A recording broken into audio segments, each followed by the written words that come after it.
Hi, and welcome back to the 5-Minute Farmer. It's planting day! Chip's coming over today, and we are going to get my garden planted. So let me show you how I prepped some of the seeds. Here are all the plants I'm doing.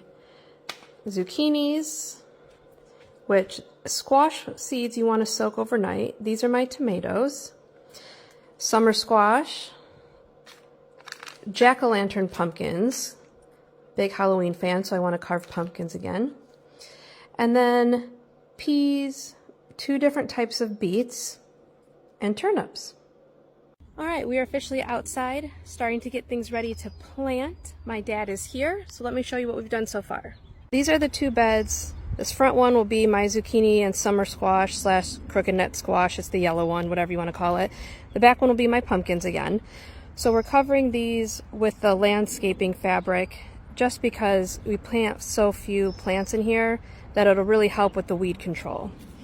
In these beds, you know, where the potatoes are and where the beets, turnips, peas will go, we're not going to do that because there'll be so many more plants, and we also don't want to restrict any moisture getting to all those plants.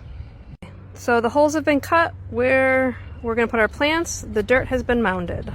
Okay, so we've kind of hollowed out our mounds, put in a little bit of fertilizer. We're going to cover that up a little bit, then we'll get our seeds in here. My soaked pumpkin seeds. Unfortunately, I can't count, and I only soaked 5. So one of my mounds will have 3, and one will have 2, but I think the directions on the seed package said 3 per mound, and then we'll thin them out when they start growing.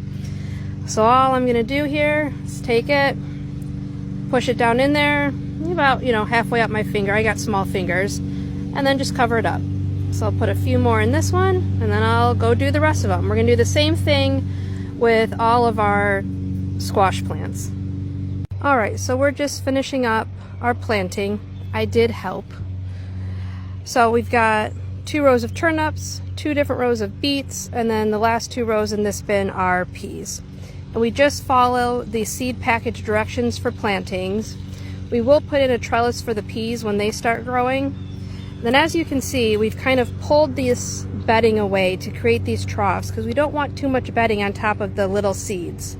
We want them to be easy for them to grow and get up through the soil. All right, so now we're just watering everything really well. We want to make sure that those seeds have plenty of moisture in the soil so they can get themselves started.